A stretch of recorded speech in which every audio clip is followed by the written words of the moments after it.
ज्यांनी सगळ्यांच्या जिव्हाळ्याचा परंतु प्रचंड गुप्तता बाळगण्याच्या विषयावर बोलण्याची संधी दिली त्या आदरणीय पांगरेकर सर, त्यांचा सर्व स्टाफ, शिक्षक बंधू भगिनी, उपस्थित सर्व पालक बंधू भगिनी आणि विद्यार्थी मित्र हो, थोडंसं फारसं गंभीर होऊ नका. आणि हे ऐकताना समजा एखाद्या मुलगीकडून ह्या इथं बसलेल्या, ज्याला आपण चूक म्हणतो, चूक नसतेच ती, तो ह्या वयाचा परिणाम असतो. चिठ्ठी देण्या घेण्याचं किंवा अफेअरमध्ये आत्ता कुणाशी गुंतलेलं असण्याचं जर काय घडलं असेल तर इतर मुलीने उगीच तिरकं तिच्याकडे बघू नका. म्हणजे इथं काय ऐकताना होय हे हिला लागू पडते, तर तसं काय करू नका. रिलॅक्स. माणूस म्हटल्यावर चुका अनेक होत असतात आणि ती चूक नसतेच. म्हणजे माणसं नैसर्गिक वागत असतात, फक्त ती नीतिमान वागतात की अनीतिमान वागतात हे समाजाच्या प्रथा परंपरा ठरवतात, लक्षात घ्या. त्यामुळे माणसं ही नैसर्गिकच वागत असतात. तर त्या दृष्टीनं ती नैसर्गिकच आहेत आणि ती कशी नैसर्गिक आहेत हे सगळं आपण समजून घेणार आहोत. आज गारगोटी असेल किंवा आणखीन खेडोपाड्यामध्ये तुम्ही गेलात तर आपल्याला काय दिसतं आपल्या सांस्कृतिक जीवनामध्ये, तर मंदिरांच्यामध्ये अनेक लोक भजन कीर्तन करताना दिसतात. तर ह्या भजन कीर्तनात जे साहित्य वाचलं जातं, म्हटलं जातं, गायलं जातं, तर हे साधारणपणे 16व्या शतकामधलं आहे. संत तुकाराम असेल, अगदी ज्ञानेश्वर एकनाथपासून सगळं, बरोबर आहे ना. म्हणजे आजपासून जे किमान 500 वर्षापूर्वीचं सगळं आहे. जागरणी घातल्या जातात रेणुका मातेच्या. ह्याही अशाच रेणुका महात्म्य नावाच्या पुराणात लिहिलेल्या कथा आहे. त्या कथेवर ते जागरणी घातल्या जातात. मोठमोठ्या नेत्यांच्या जयंत्या पुण्यतिथ्या साजऱ्या केल्या जातात, त्यांच्या कार्याचा जागर केला जातो. त्याच्याही जल्लोषी आता मिरवणुका निघायला लागल्यात. देवांच्या सुद्धा त्यांचे प्रकट दिन असतील किंवा आणखीन जयंत्या असतील, ह्याही मोठ्या प्रमाणात साजऱ्या केल्या जातात. याच्यात चूक काही नाही. फक्त चूक काय आहे आपलं, की आपल्या सध्याच्या जीवनातले जे प्रश्न आहेत, ज्या समस्या भेडसावत आहेत, त्याच्यात जागरण घालाय कोण तयार नाही. 500 वर्षापूर्वीच्या विषयावर सगळ्या जागरणी सुरू आहेत आणि ती आपली संस्कृती म्हणून आपण मिरवतो. गोष्ट चांगली आहे, त्यातून आपण चांगली प्रेरणा घेतली पाहिजे, बोध घेतला पाहिजे, आपल्या समाजाचं सांस्कृतिक संचित पुढे नेलं पाहिजे. पण आजच्या काळाच्या समस्यांच्यावर कोणी बोलायचं, तर ते सुद्धा याच्या जोडीनं व्हायला पाहिजे. आणि अशा पद्धतीचा कार्यक्रम पांगरेकर सर त्यांच्या सर्व स्टाफने आयोजित केला, त्याबद्दल त्यांच्या या प्रागतिक दृष्टिकोनाबद्दल मी मनापासून त्यांचं आभार मानतो. तुम्हाला जे इथं काही मुद्दे आवडतील किंवा नवीन ज्ञान देणारे, नवीन विचार देणारे वाटतील, ते सगळे तुम्ही तुमच्या वहीमध्ये नोट डाऊन करायचे. कारण शेवटी मी तुम्हाला एक 6 प्रश्न देणार आहे. ते 6 प्रश्न घरी जाऊन तुम्ही ह्या सगळ्यावर विचार करून एकटं बसायचं. तुमच्या स्टडी रूम असेल नसेल, कुठेही एकांतात बसायचं, ते लिहायचे सगळे. आणि सोमवारी आम्हाला तो कागद द्यायचा आहे. तुम्हाला वाटलं की आपलं नाव टाकायला नको, माझे विचार कुणाला कळायला नको, तर नाव टाकू नका. मला काही कुणाचं अक्षर माहीत नाही आणि बंद करून द्या, स्टॅपल करून द्या, डिंकानं चिकटवून द्या. मी एकटाच वाचणार आहे ते काय. तर त्यामुळं त्याची काही काळजी करू नका. मग तर मला हे कशासाठी हवं आहे की आता ही पांगरेकर सरांनी सुरू केली चळवळ. आपल्याकडे असे 50 हायस्कूल आहेत, तर हे सगळ्या मुलांच्यापर्यंत आपल्याला पोचवायचं आहे. मग हे पहिल्याच कार्यक्रमात याचा आउटपुट काय आहे हे मला शोधायला लागेल. आणि त्यामुळे तुम्ही त्या अर्थानं, मी जर इथं तुम्हाला मार्गदर्शन करणार असेल तर तुम्ही लिहिलेलं हे मला मार्गदर्शक ठरेल. आणि दुसऱ्या शाळांच्यामध्ये अशा प्रकारचं प्रेझेंटेशन करताना मला त्याची थोडे बदल करता येतील ह्या प्रेझेंटेशनला. आणि त्यामुळं तुम्ही काळजीपूर्वक ऐका, मुद्दे लिहून घ्या. इथं बसलेल्या सर्व भगिनींना पण माझी विनंती आहे की तुम्ही सुद्धा त्या लिखाणात तुमच्या मुलगीला मदत केली किंवा तुमच्यापैकी कुणाला वाटलं की आपण सुद्धा लिहावं याच्यावर आणि हा एक वेगळा विषय तुमच्या पुढच्या व्याख्यानात यावा, पुढच्या एखाद्या शाळेत मुलींना तुम्ही सांगावं, तर तुम्ही सुद्धा जरूर सरांच्या मार्फत देऊ शकता, लिहू शकता. कारण हे सगळे एक स्त्री म्हणून कधी काळी तुम्ही सुद्धा या वयात होता, या वयातूनच तुम्ही पुढे गेलाय. त्यामुळे तुमचं एक स्त्री म्हणूनचा अनुभव विश्व थोडं आता मोठं आहे त्या अनुषंगानं तुम्ही सुद्धा काही सूचना यामध्ये करू शकता. ठीक आहे सर. काळे सर घ्या. आता याला हे एक प्रकारचं समुपदेशन आहे. हे आपलं जे सेशन आहे. आता समुपदेशन आपल्याकडे अशी गैरसमजूत असते की समुपदेशन हे थोडंसं डोक्यावर परिणाम झालेल्या माणसाला, की समुपदेशनाची आवश्यकता कुणाला असते, तर की ज्याचं बाबा मानसिक संतुलन बिघडलेलं आहे, मन स्थिर नाही, चंचल आहे, अशा मुलांना गरजेचं आहे. पण हे कोण ठरवतं मी मेंटली बरा आहे की माझं काहीतरी बिघडलं? हे आपणच ठरवत असतोय. आणि याच्यात काय असतं, आपल्याकडं सर्दी झाला, खोकला झाला, इवन कॅन्सर जरी झाला तरी आपल्याला काय सांगायला वाईट वाटत नाही. पण जरासं मानसिक संतुलन बिघडलंय, याला वेड्यासारखं वाटतंय, हे सांगत नाही आपण, कारण याची प्रचंड लाज वाटते. मी वेडा आहे असे सगळेजण म्हणतील. पण जसं शरीराला काही व्याधी होतात तशा मनाला सुद्धा काही व्याधी होतात आणि त्याच्यावर सुद्धा उपचार आहेत, त्याच्यावरचे सुद्धा डॉक्टर आहेत, त्याच्यावरचे सुद्धा औषधं. हे आपण मनाची खुणगाट बाळगली पाहिजे. तर हे ह्या प्रकारचं समुपदेशन आहे. हे समुपदेशन कशासाठी आहे, तर एक सोपं उदाहरण सांगतो तुम्हाला की तारुण्यातलं जे वय आहे, मग मुलांचं असो मुलींचं असो, ही ब्रेक नसलेली गाडी आहे. आता तुम्हाला सांगितलं की बाबा इथनं ही ब्रेक नसलेली गाडी कोल्हापूरला घेऊन जायची, म्हणजे आता तुमच्या आई ज्या वयाच्या आहेत त्या वयाच्या होईपर्यंत ही सांभाळायला लागते. तर ती ब्रेक नसलेली गाडी कोल्हापूरपर्यंत व्यवस्थित घेऊन जाणं, त्याचा ॲक्सिडेंट न होऊ देणं, आणि त्यासाठी किती कौशल्यानं ड्रायव्हिंग करायला पाहिजे याचं स्किल येण्यासाठीचं हे सगळं समुपदेशन आहे. यामागचा दुसरा कुठलाही उद्देश नाही. नाहीतर असं पांगिरेकर सरांना बिलकुल वाटत नाही किंवा आम्हाला नाही आत्ताच्या मुली फार बिघडल्या आणि त्यांना हे सांगण्याची गरज आहे, तर हे यासाठी नाही आहे, लक्षात घ्या.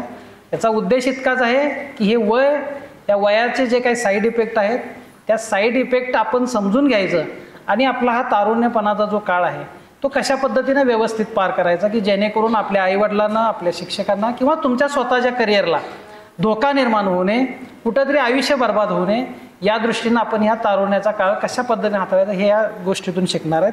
म्हणून आपण हे समुपदेशन, आता याच्यात एक असतं समुपदेशनामध्ये की समोरच्या व्यक्तीचं पण ऐकून घेतो समुपदेशक, पण इथं ही सोय नाही आहे. इथं हा एवढा तोटा आहे आपला.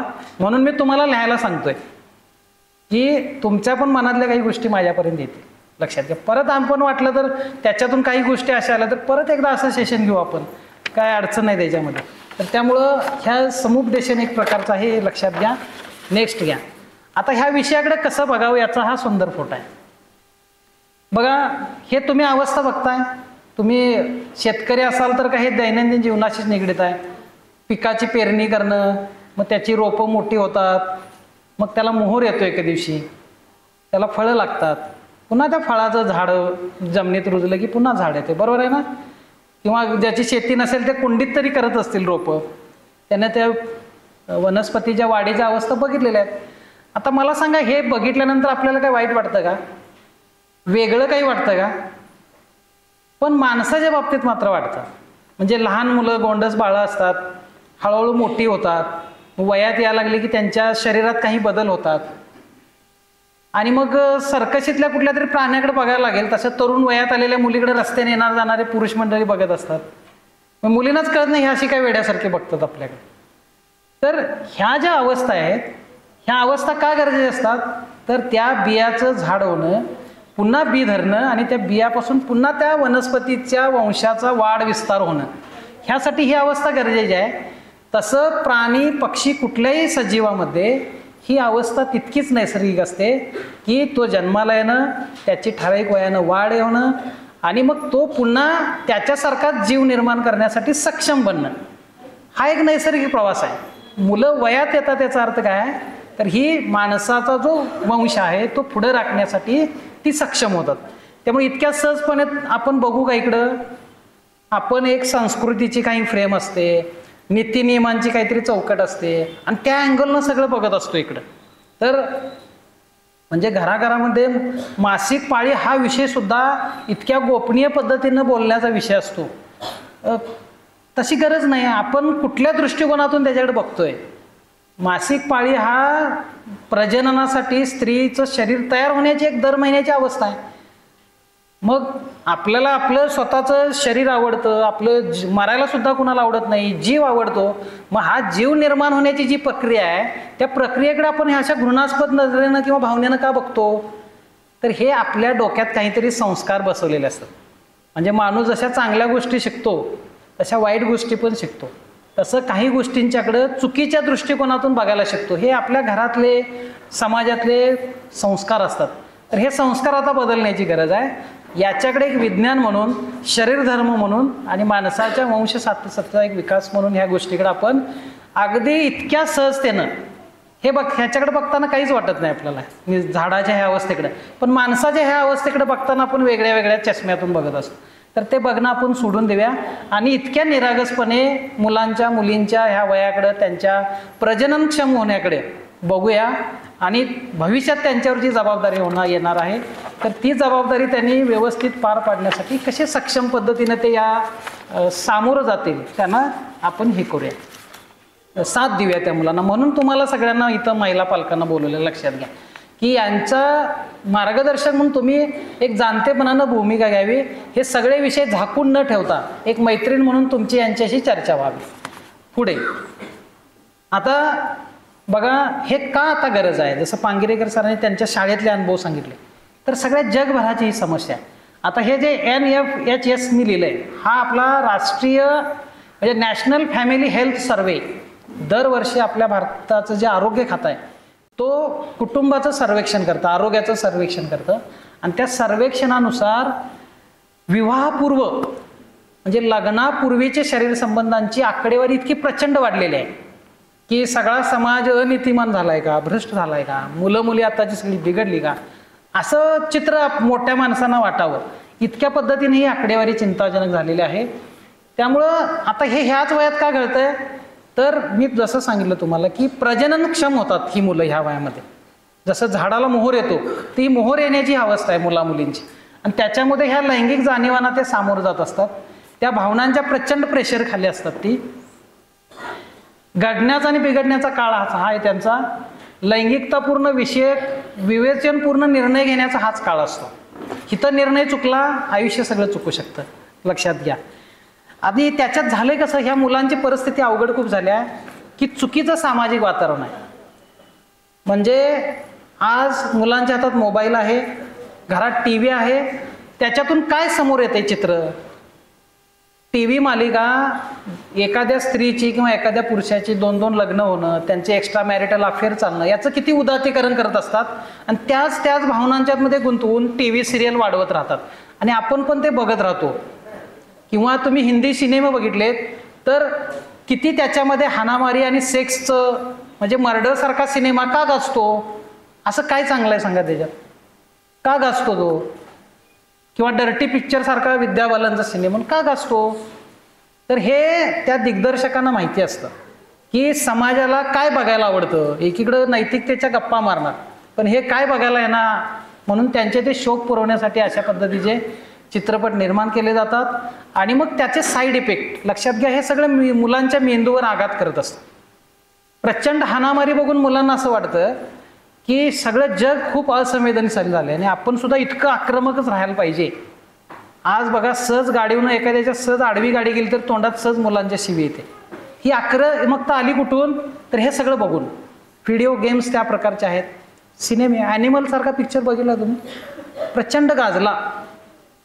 म्हणजे इतकी क्रूर हिंसा आहे, इतकं घाणेरडं स्त्री पुरुषाच्या नात्याचं त्याच्यात चित्रण आहे. तो चित्रपट गाजतोय आता. म्हणजे सामाजिक वातावरण आपलं काय झालंय आणि हे या लागले मुलांच्याकडे आणि हे थांबवू शकत नाही आपण. आणि त्यामुळे अशा काळामध्ये मुलांची परिस्थिती खूपच अवघड झाली आहे. तर त्या दृष्टीनं आपल्याला बघायला लागेल. व्यसनाधीनता प्रचंड वाढली. आज गारगोटीसारखे असं म्हणतात, मी ऐकले 3.5-4 किलो गांजा खपतोय गारगोटीत आणि परिसरामध्ये. बारीक बारीक गोळ्या मिळाल्यात, हायस्कूलच्या मुलांच्या दप्तरात सापडायला लागले. पुण्या मुंबई सारख्या शहरांच्या मध्ये मुली सिगरेट रस्त्याला धूर काढताना दिसत आहेत. बारमध्ये सर्रास मुलांसारख्या बसून दारू पिताना दिसत आहेत मुली. म्हणजे हे त्यांना आता फॅशन वाटते. हे जे कोण करत नाही तो मागासला असं वाटतं त्यांना, हे मागासलेलं आहे, असं करत नाही. तर हे सामाजिक वातावरण अशा प्रकारचं आहे. चंगळवादी जीवनशैलीला आहे. पोर्न फिल्म आता सहज बघायला मिळालेत मुलांना. यूट्यूबमध्ये रील्स वगैरे अनेक म्हणजे जितक्या कमी कपड्यात एखादी नटी किंवा स्त्री तिथं असेल तेवढे तिचे लाईक्स आणि जास्त तिला, आणि त्या तशा पद्धतीचे रील्स जास्तच बनवा लागलेत, कारण त्यांना जितके व्ह्यूवर्स मिळतील तितके पैसे त्यांना मिळतात. तुम्ही संख्या बघत चला, लाईक्स आणि व्ह्यूची संख्या बघा, तर त्या संख्येवर त्यांना किंवा सबस्क्राईब्स असतात त्याच्यावर त्यांना पैसे मिळतात. मग एखाद्या नटीला कपडे उतरून जर लाखो रुपये मिळणार असतील तर ती करत राहते ती, आणि मग त्याचा परिणाम मुलांच्यावर आणि मुलींच्यावर वाईट होतो. आपण आपलाच मोबाईल आपलाच रिचार्ज मारून हे असलं बघतो, आणि त्यामुळं या वयात लैंगिक भावना चाळवल्या जातात, आणि मग समाजात सुद्धा आजूबाजूला अशा पद्धतीचं वर्तन मुलांच्याकडून होत राहतं. पुन्हा चुकीचं कौटुंबिक वातावरण सुद्धा मुलांना मिळते. म्हणजे मुलांच्यावर इतकी बंधनं लादायची. आता ह्या मुली 6वीच्या मुली आहेत, थोड्या वयात आल्यासारखं तुम्हाला वाटलं बाईच्या जातीने हे करायचं नाही, बाईच्या जातीनं त्या करायचं नाही, म्हणजे बऱ्याच जणांनी असं गृहीत धरलेलं असतं, किंवा मुलगी म्हणजे घराचं नाक असते, म्हणजे मुलग्यानं काही केलं कुठेही शेण खाल्लं काही फरक पडत नाही, पण मुलगीनं थोडंसं काय केलं ते नाक असतं घराचं. तर हेही आपण सोडून दिलं पाहिजे की आपली मुलगी अशाच पद्धतीनं वागेल. मी तुम्हाला खात्रीनं सांगतो, तुमच्या मुलीशी तुम्ही मैत्रीपूर्ण नातं ठेवा, घरात तिला खूप आपुलकीचं, प्रेमळ, तिला समजून घेणारं, तिला रिस्पेक्ट देणारं वातावरण द्या. तुमची मुलगी बाहेर कुणाशी प्रेम करायच्या भानगडीत पडणार. पण जिथं चुकीचं कौटुंबिक वातावरण, तुम्ही सर्वे करा की अशी प्रकरणं कुठं घडतायत, जेणेकरून अशा म्हणजे बेजबाबदार लैंगिक वर्तन म्हणे आपण, की अशा मुली अफेअरमध्ये लवकर ज्या अडकतात त्यांच्या कुटुंबाचा आपण सर्वे करूया. जिथं मुलीला हे अशा प्रकारचं वातावरण मिळत नाही तिथं ती मुलगी काय करते, आपल्याला अशा काही गोष्टींच्याकडून शेवटी ते येईल पुढं सगळं, कशा भावनेतून आपण ते सगळे मुली करतात ते. तर ते चुकीचं एक कौटुंबिक वातावरण मिळू नये ह्या आपण गोष्टी बघायला पाहिजेत. आणि बरेच पालक असे असतात, हे आता आपण एक चर्चा करायला लागलोय, पण खेड्यातली एक स्त्री लक्षात घ्या, जिची मुलगी शाळा करते, कॉलेज करते, जी दररोज गाई म्हशीच्या धारा, तिची शेती ह्यातच गुरपटलेली आहे, तिला काय माहिती असतं ह्याबद्दल? तर त्यांना काहीच जाणीव नसतं की माझं मूल आता वयात आलंय, त्याच्या मनामध्ये ह्या लैंगिक भावना येणार आहेत, लैंगिक जाणीवा निर्माण होणार आहेत, याच्याबद्दल काही कल्पना नसते, असे अनभिज्ञता असते. त्यानंतर बरेच पालक, काही जणांना माहिती नसतं, आणि काही जण अशा गैरसमजात असतात की आपला मुलगा सुसंस्कारी आहे, मुलगी सुसंस्कारी आहे, तो त्यातला नाही, त्यातली नाही असं असतात. पण आजचं सांस्कृतिक वास्तव वेगळं आहे. तुमच्या मुलामुलींची इंस्टाग्रामला सिक्रेट अकाउंट्स असतील, तुम्हाला काय माहिती आहे? तुम्हाला कळतं इंस्टाग्राम वापरायला? किंवा त्यांनी जर व्हॉट्सअप अकाउंट काढून कोड त्याला दिला असेल, तुम्हाला काहीच नाही कळत. त्यांच्या गॅलरीला सुद्धा हे असतात, लॉक असतं, तुम्हाला काहीच कळत नाही. पण आणि आम्हाला वाटतंय आमचा मुलगा मुलगी खूप सज्जन आहेत, माझं मूल यातलं नाही, ही सगळी बिघडलेली आहेत, ती बाहेरची बिघडलेली आहेत. तर त्यामुळं हे सांस्कृतिक वास्तवाचं वेगळं आहे. दिल्लीमध्ये 2 वर्षापूर्वी बॉईज लॉकर रूम नावाचं प्रकरण घडलं. त्याच्यामध्ये ही 8वी 9वीची मुलं ह्यांनी काय केलं, इंस्टाग्रामला बॉईज लॉकर ग्रुप नावाचा एक ग्रुप तयार केला, आणि त्या ग्रुपवर काय करायचे, ते दररोज शाळेतली एक मुलगी टार्गेट करायचे आणि तिच्याबद्दल जितकं अश्लील तिथं व्यक्त होता येईल तेवढं व्यक्त व्हायचं.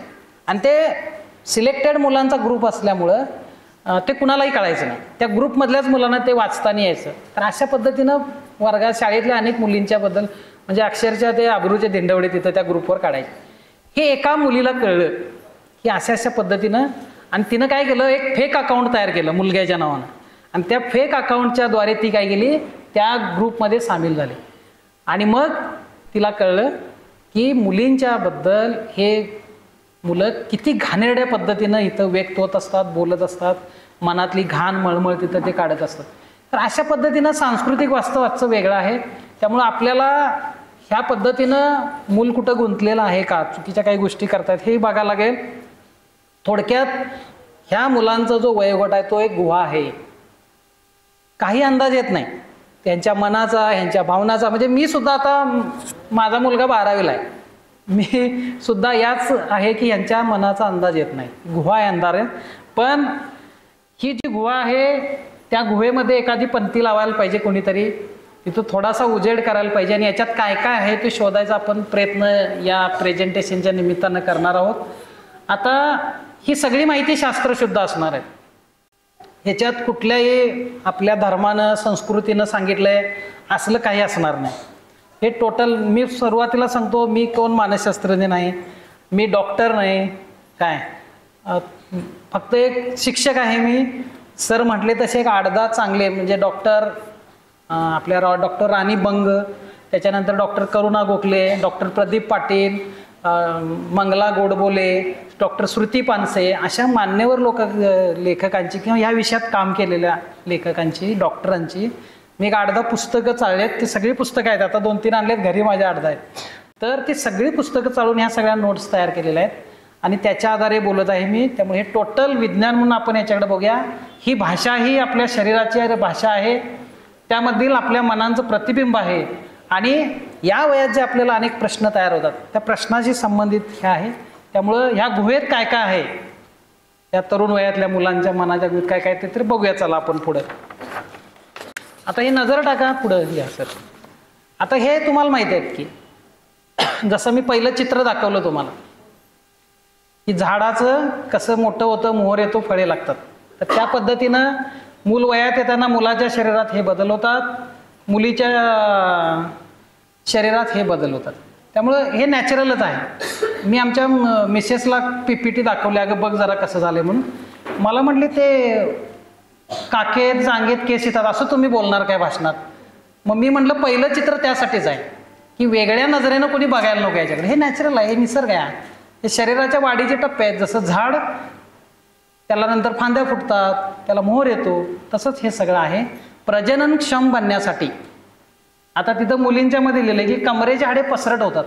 का होतात ती, तर भविष्यात जर ती आई होणार असते त्या काळामध्ये जो पोटात गर्भ वाढणार असतो त्या गर्भाला पुरेशी जागा मिळावी, त्याचं तिथलं 9 महिन्याचं वास्तव्य, म्हणजे आपण पण कधी काळी होतो तिथे, तो 9 महिन्याचं वास्तव्य व्यवस्थित राहावं यासाठीची ती निसर्गाची योजना आहे. इतक्या निर्मळपणानं आपण त्याच्याकडे बघितलं पाहिजे. ठीक आहे पुढं. आता ते झाले शारीरिक बदल. आता भावनिक बदलांच्याकडे आपण गेलं पाहिजे. आता भावनिक वयात काय होत असतं ह्या वयात, म्हणजे तुमचं शरीर वाढत असतं पण शहाणपणा वाढत नसतो.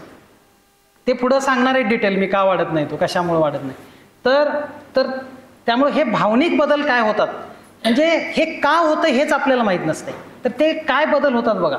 तर सगळ्यात महत्त्वाचं आहे की मुलगा आणि मुलगी दोघांनाही भिन्नलिंगी व्यक्तीबद्दल आकर्षण वाटू लागतं. म्हणजे जी मुलगी 6वी-7वी पर्यंत मुलींच्यातच रमलेली असते, 1ली 2री अंगणवाडीपासून फक्त मुलींच्या घोळक्यात रमलेली असते, तिला मग मुलांच्या विषयी आकर्षण आणि मुलांना मुलींच्या विषयी आकर्षण वाटायला लागतं. ह्या वयाचा एक भावनिक बदल आहे. पुढं आपण दिसतो कसे याविषयी जागरूकता वाढते. पोरगं दिवसातून 10 वेळा आरशासमोर केस विंचरायला लागणार. मुली आपलाच मेकअप, एखादा कार्यक्रम आहे, शाळेत एखादा फंक्शन आहे, माझाच मेकअप इतरांच्या पेक्षा कसा, किंवा हे स्त्रियांच्यात पण खूप वाढले. म्हणजे आता ते मेकअप 20-25 हजारवर गेले, लग्नातले आणि त्या साखरपुड्या घरातले जर काय कार्यक्रम असतील त्यांचं दुकान जोरात चाललंय. तर ही जागरूकता वाढते की म्हणजे अवेअरनेस वाढतो की मी सगळ्यात चांगला दिसलो पाहिजे, म्हणजे माझ्याकडे लक्ष वेधलं पाहिजे सगळ्यांचं. ही अशी एक जाणीव तयार होते. वयानं बरोबरच्या मित्रमैत्रिणीमध्ये सतत राहावेसे वाटते. स्वतःची मते तयार होतात. आता एक तुम्ही लक्षात घ्या, आत्तापर्यंत जे मूल तुम्हाला आदर्श मानत असतं, शिक्षकांना आदर्श मानत असतं, ते मूल 10-11 वर्षाचं झालं किंवा जसं जसं वय वाढेल तसं तुम्ही किती पाण्यात आहे ते मोजायला शिकतं. आपला बाबा काय आहे, आपली आई काय आहे, आपले गुरुजी काय आहेत, ह्याचा सगळ्याचा ते अभ्यास करायला लागतं काय. आणि मग ते त्या पद्धतीनं टोपण नावं शिक्षकांना ठेवतात बघा. की कुठल्या वयात ठेवतात, प्राथमिक शाळेची मुलं नाही ठेवत, तरी माध्यमिक शाळेचीच ठेवतात. का तर त्याने ते जोखलेलं असतं, कोण कितने पाणी में. तसं आईवडिलांनाही ते करत असतात. त्यामुळं हे होतं आणि मग पटत नाही. त्यांचं स्वतंत्र व्यक्तिमत्व विकसित होतं. घरच्यांच्या बरोबर वाद व्हायला, खटके व्हायला सुरू. आई तुला काही कळतच नाही, तू गप ग, अशा पद्धतीची भाषा त्यांच्याकडून यायला लागते. पुढं अनेक गोष्टीचा चटकन मोह पडतो आणि तो आवरताही येत नाही. मी मगाशी म्हटले हे वाक्य नेहमी लक्षात ठेवायचे. बिन ब्रेकची गाडी आहे हे वय. राग, प्रेम, आकर्षण, दुःख, अपेक्षाभंग, निराशा, चीड अशा सर्वच भावना तीव्र असतात. म्हणजे मुलं रडणार पण पटकन, हसणार पण पटकन, रागवणार पण पटकन, लगेच मूड फ्रेश पण होणार, अशा पद्धतीचं हे वय असतं. स्वभावात उतावळेपणा येतो, घाईने कृती करण्याकडे कल असतो. ह्या गोष्टी जरा नीट समजून घ्या आणि आपल्या मनाशी चाळून बघा की असं होतंय का आपल्याशी. ते का होतंय हे पुढं सांगणार आहे मी तुम्हाला. त्यामुळे हे पहिल्यांदा मी म्हटलं की हे आपल्या जगण्यातलं सगळं आहे.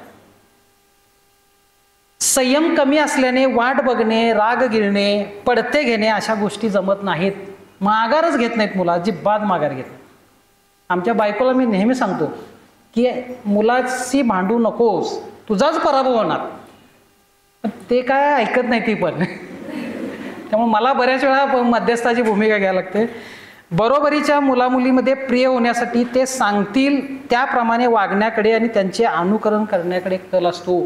बघा, मित्रांना मी आवडलो पाहिजे, मग मित्र सांगतील ते करायचं. मग बऱ्याच वेळा ते चुकीचं असू शकतं आणि त्याच्यातून अनेक चुकीच्या गोष्टी घडू शकतात. म्हणजे हे भावनिक बदल लक्षात आले, पहिले शारीरिक बदल, नंतर भावनिकचे बदल.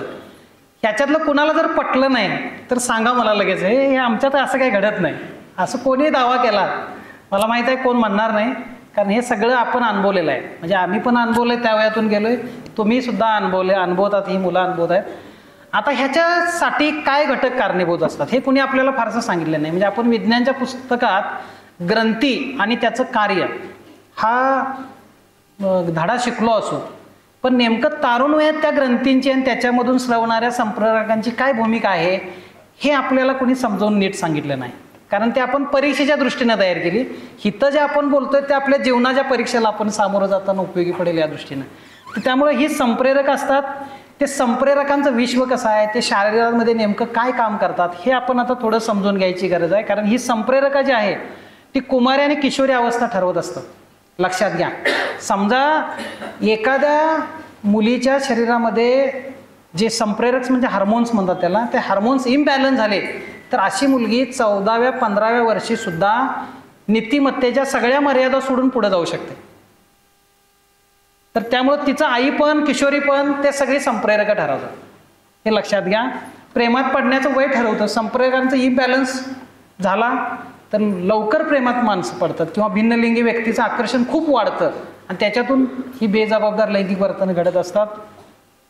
पुढे घ्या, हे पण महत्वाचं. आता साधारणपणे वय वर्ष 12 झाल्यानंतर मुलींना, स्त्रियांना ह्या मासिक पाळी हा काम मी सांगितले नॉर्मली बघायचं आहे. स्त्रीची प्रजननसाठीची ती व्यवस्था आहे. त्यामुळं त्याच्याकडे काहीतरी वेगळ्या चष्म्यानं बघू नका ह्या विषयाकडे. तर ही मानसिक स्थिती सुद्धा संप्रेरकावर पुढे पुढे सांगणार आहे. म्हणजे हे तुम्हाला सुद्धा तुमच्या महिन्याचा जो 28 दिवसाचं चक्र असतं त्या चक्रामध्ये कशा पद्धतीनं मनस्थिती तुमची बिघडते हे तुम्हाला सुद्धा लागू पडेल, मोठ्या लोकांना पण. तर त्यानंतर नवे विचार, आवडीनिवडी, नव्या भावना यांना खत पाणी घालण्याचे काम ही संप्रेरकच करत असतात. त्यानंतर आपली बुद्धिमत्ता वापरून आपण या संप्रेरकांच्या खोड्या थांबवू शकतो, हे लक्षात घ्या. म्हणजे असं म्हणायचं नाही जे काय, म्हणजे एखादा जर चोर उद्या म्हटला, माणसाला काही देवाने निर्माण केले, त्यानंच बुद्धी घातली आणि त्या बुद्धीनंच मला अशी चोरी करायला शिकवलं असं म्हणता येईल का? तर तसं म्हणू नका. म्हणजे आपल्याकडून एखादं समजा बेजबाबदार लैंगिक वर्तन घडायणार आणि आम्ही म्हणू माझं काही नाही, ते संप्रेरकांच्यामुळंच मी. मग बऱ्याच वेळेला बघा झपाटणे वगैरे असेच त्या आधार घेतला जातात. किंवा माणसं, मला खूप आश्चर्य वाटतं, माणूस इतका ढोंगी प्राणी आहे, चुका आपण करतोय आणि कुठल्या तरी देवावर ढकलतोय की ह्या देवाचा राग होता म्हणून माझ्याकडनं असं वर्तन झालं, ती मी जागरण घातली नाही म्हणून हे असं झालं. तर हे आपल्या वर्तनाचं, आपले निर्णय चुकत असतात, त्याला स्वतःला न दोषी ठरता दुसऱ्यांना ठरवतं. तर असं करू नका, नाहीतर संप्रेरकांना दोषी ठरवाल. मी 12व्या वर्षात प्रेमात पडले कारण माझे संप्रेरक बिघडलेले, असं म्हणायचं नाही. तर शेवटचं वाक्य महत्वाचं की गाडी बिन ब्रेकची आहे पण ती ॲक्सिडेंट न होता आपल्या स्टेशनपर्यंत कशी न्यायची हे तुमचं कौशल्य आहे. त्यामुळे ते बुद्धिमत्तेनं आपण थांबवू शकतो. बुद्धिमत्ता हे ग्रंथींचं काम वेगळं आणि बुद्धिमत्ता ही मेंदूमध्ये असतं, त्याचे सेंटर्स वेगळे आहेत, ते तुम्हाला नंतर मी सांगणार आहे. घ्या पुढे. ह्या सगळ्या ग्रंथी आहेत बघा. त्याच्यामध्ये ही पीयूषिका ग्रंथी जी आहे ती सगळ्यात महत्वाची आहे. तिकडं चित्र दिलं बघा. ते त्या ग्रंथीतून जवळजवळ 6 प्रकारचे आपले, 6 काय जास्त आहे, 4, 4, 8, 10 प्रकारचे जे आपले इंद्रिय आहेत त्या इंद्रियाच्या कामकाजावर त्यांचा परिणाम होतो एका ग्रंथीने. किती? 3 ग्रॅमची फक्त ग्रंथी असते फक्त 3 मेंदूच्या खालच्या बाजूला असते. तिथं दाखवलंय बघा चिन्ह कुठं असते ते. आणि ते खाली पण चित्र दाखवलंय की घशामध्ये कंठग्रंथी आहेत, नंतर ते थायमस आहे, स्वादुपिंड आहे, किडण्यांच्या तिथं ग्रंथी असतात. ह्या ग्रंथींच्यावर कसा प्रभाव करते हे आपण पुढं बघणार आहोत. पुढे घ्या. या स्त्री पुरुषांची रचना आहे. ग्रंथींची स्थानं दाखवलेली आहेत. अगदी पुरुषांच्या आणि स्त्रींचे जे लैंगिक अवयव आहेत त्या अवयवांच्या मध्ये सुद्धा ग्रंथी असतात. त्यांना सेक्स हार्मोन्स म्हणतात. या ग्रंथींचं प्रमाणच मुलांचं वर्तन किती जबाबदारीचं आहे आणि बेजबाबदारीचं आहे हे त्यांच्या प्रमाणावरच अवलंबून असतं, त्या संप्रेरकांच्या. लक्षात घ्या. म्हणजे हे समजावं तुम्हाला म्हणून मी आकृत्या सगळ्या इथं घेतलेल्या आहेत. पुढे ही ग्रंथींची माहिती आहे. पीयूषिका ग्रंथी सगळ्यात महत्त्वाची असते. तर तिचे प्रकार पुढचे आहेत. ते सगळं काय वाचा. आता ग्रोथ हार्मोन्स म्हणून आहे, GH म्हटले बघा. ते ग्रोथ हार्मोन्स म्हणजे मुलांच्या शरीराची जी वाढ होते ती या ग्रंथींच्यामुळे होते. ह्याचं जर संप्रेरक नीट सरवलं नाही तर मुलं बुटकी होतात. त्यामुळे ते योग्य पद्धती किंवा जास्त सरवलं तर मुलं उंच होतात. तर हा एक आहे ग्रोथ आहेत. त्याच्यानंतर पुढचं आहे PRL ग्रंथी म्हणून आहे बघा. तिथं दाखवले 2 नंबरला. तर जे मूल जन्मल्यानंतर ते काय लगेच जेव्हा वरण भात खायला नाही लागत, त्याला आईचं दूध लागतं. तर त्या दुधाची ग्रंथींची निर्मिती ती ग्रंथी करत असते. आणि मग नंतर बाळ जन्मल्यानंतर प्रत्यक्ष दूध आईला येत असतं, ते मूल करत असतं. त्यानंतरची कंठ ग्रंथी आहे. नेक्स्ट या. त्याच्यानंतर ACTH ग्रंथी जी आहे ही तुमच्या आदिवृक्क म्हणजे किडनीच्या ठिकाणी ज्या ग्रंथी असतात, अँड्रेनल ग्रंथी, तिथं नियंत्रण असतं त्याचं. महत्वाचे फक्त मी आपल्या ह्या विशेष संदर्भात ग्रंथीवरच फक्त बोलणार आहे. त्यानंतर LH ज्या आहेत आणि FSH ह्या ज्या ग्रंथी आहेत. तर LH ही ग्रंथी पुरुषांच्या मध्ये जे शुक्रजंतू असतात जे बाळाच्या जन्माला कारणीभूत असतात तर त्याच्या निर्मितीवर नियंत्रण असतं त्यांचं. आणि FSH जे आहे ते स्त्रीमध्ये बाळाच्या जन्मासाठी जे स्त्री बीज निर्मितीचे प्रमाण वगैरे असतं त्याच्यावर नियंत्रण त्या संप्रेरकांचं असतं. आता हे MTH जे आहे हे मेलॅनिन म्हणतात. म्हणजे तुम्ही काळे असता, गोरे असता, सावळे असता, हे सगळं कशावर ठरतं? ह्या मेलॅनिनवर. तुमच्या त्वचेचा रंग ठरतो, तुमचे केस पांढरे होणं, तुमचे केस तांबूळ दिसणं नॅचरली, मेहंदीनं नव्हे. तर ह्या मेलॅनिनच्या रंगामुळं ते जितक्या ज्या रंगाचं असेल तुमच्या शरीरात संप्रेरक त्या रंगाची आपली त्वचा असते, केस असतात. त्यानंतर हे ADH आहे. हे तुमची किडनी जे रक्त शुद्ध करते, पाणी शोषून घेते, त्यातील क्षार बाजूला टाकते, त्याच्यावर याचं नियंत्रण असतं. पुढे ऑक्सिटोसिन आहे. हे ऑक्सिटोसिन हे खूप गरजेचं आहे, त्याच्यावर मी स्वतंत्र पुढे बोलणार आहे. हे संप्रेरक आहे, हे माणसातलं एकमेकाचं सहकार्य वाढवणार आहे. एक लक्षात घ्या, माणूस जर तुसडा असेल, दुसऱ्याला अजिबात कोऑपरेशन करणारा नसेल, तर समजायचं की या माणसाच्या शरीरात ऑक्सिटोसिन अत्यंत कमी आहे किंवा नाहीच समजा. अशी माणसं कुणालाही सहकार्य करत नाहीत, कुणालाही मदत करत नाहीत. तर हे ऑक्सिटोसिन इतकं गरजेचं असतं. तर ज्या वेळेला मूल जन्माला येतं, दूध ग्रंथी मगाही सांगितलं त्या संप्रेरकांच्यामुळं, तर प्रत्यक्ष दूध बाहेर स्रवण्यासाठी जे फोर्स आतून यावा लागतो तो फोर्स या ऑक्सिटोसिनमुळे. लक्षात घ्या. त्याच्यानंतर हे कोहेरिन आहे. कंठग्रंथी ह्याही आपल्या गरजेच्या आहेत. आपण जे दररोज जेवतोय त्याचं शर्करेत रूपांतर करणं आणि आपल्या पेशींना ऊर्जा पुरवणं ते काम ह्या कंठग्रंथी करत असतात. आता इथं अँड्रेनिल ग्रंथी, ज्या आदिवृक्क ग्रंथी म्हणजे आपल्या किडनीच्या वर असतात, किडनीला टोपे असल्यासारख्या ज्या असतात, किडन्या माहिती आहेत आपल्याला, तर त्या किडनीच्या वर टोपे असल्यासारख्या ह्या ग्रंथी असतात. इथं यांना सेक्स हार्मोन्स पण म्हणतात, कारण हे जे अँड्रोजन असतात तर ह्या जनन ग्रंथी म्हणून ओळखल्या जातात. पुरुषाच्या आणि स्त्रीच्या बऱ्याचशा लैंगिक वर्तनावर या संप्रेरकांचा प्रभाव असतो. याच्यामध्ये टेस्टोस्टेरॉन जे असतं ते मुलांच्या मध्ये जास्त असतं, इस्ट्रोजन असतं हे मुलींच्या मध्ये जास्त असतं. त्याचे परिणाम पुढे सांगणार आहे मी तुम्हाला. आणि अँड्रोजन आहे त्याचे 3 प्रकारचे आहेत. हे अँड्रोजन मधले टेस्टोस्टेरॉन आणि DHE जे आहेत हे ज्या मुलींच्या मध्ये जास्त प्रमाणात असतील ती मुलगी नीतिनियमाच्या चौकटी लवकर पार काढते. हे लक्षात घ्या. त्यामुळे इम्बॅलन्स होणं इतकं म्हणजे ती कंट्रोलच करू शकत नाही त्या भावनांच्यावर, असा तो परिणाम आहे त्याचा. पुढं आहेत पिनियल ग्रंथी. आपल्या झोप येणे, जागं होणे, परत झोपेतून उठल्यावर सकाळी जाग येते आपल्याला, ती या ग्रंथींच्यामुळे येते. तर अशा पद्धतीचं एक थोडक्यात मी सांगितलं की ही सगळी संप्रेरक आपल्या ग्रंथीतून स्रवत असतात. पुढे घ्या. आता याचे परिणाम काय होतात माणसाच्या एकूण विचार पद्धतीवर, वर्तनावर, आणि त्याच्यातून मग मुलामुलींचे वर्तन कसं वेगवेगळं होतं, किंवा ह्या जगाकडे बघण्याचा, प्रेमाकडे बघण्याचा दृष्टिकोन कसा वेगवेगळा, किंवा स्त्री पुरुष संबंधांच्याकडे बघण्याचा दृष्टिकोन कसा वेगवेगळा होतो, हे आपल्याला पुढं बघायचं आहे. आपल्याला पुढं घ्यायचं. आता इस्ट्रोजन हे मी 2-3च संप्रेरक मुद्दाम महत्वाची तेवढी निवडलेत, का तर ती आपल्या मुलांच्या आणि मुलींच्या वर्तनावर प्रभाव जास्त निर्माण करतात. इस्ट्रोजन पहिला हे मुलींच्या मध्ये सगळ्यात मोठ्या, किंवा स्त्रियांच्या मध्ये, मुलींच्या मध्ये मुली मोठ्या, तर तुमच्यामध्ये नाही असं म्हणू नका, तर ते स्त्रियांच्या मध्येच एकूण जास्त असतं. तर ते काय करतं बघा, मुलीच्या भावना टोकदार बनवते आणि तिच्या शारीरिक बदलात सुद्धा हे कारणीभूत असतं. या वयात मग मुलांना हे इस्ट्रोजन हे तरुण वयात वाढतं बरं का, लहान असताना तुम्ही नाही वाढत, किशोर वयात आल्यानंतर वाढतं. मग सारखं तुम्हाला कोणाचं तरी बोलावं, बघा आपण म्हणतात जनरली बायका फार बडबडतात, किंवा 2-3 बायका एकत्र आल्या तर मग थांबतच नाहीत बोलायचं. याचं कारण हे आहे, दोष तुम्हाला देतात बिचारे लोक.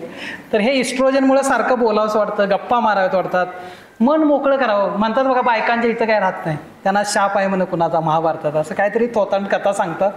तर ते खरं कारण हे आहे. तर मन मोकळं करावं असं तिला नेहमी वाटतं. एकटं दुकटं राहायला आवडत नाहीत, सतत कोणतरी सोबत असावं, मग स्त्री असो पुरुष असो, त्यांच्या संवाद आणि संवाद हवा असतो. कोणी असो आपल्याशी, आपलं विचार ऐकून घेईल, आपल्याला समजून घेईल, असा कोणी माणूस, स्त्री असो पुरुष असतो, कुठल्याही वयाचा असो, त्यांच्याशी मुलींना स्त्रियांना खूप आवडतं.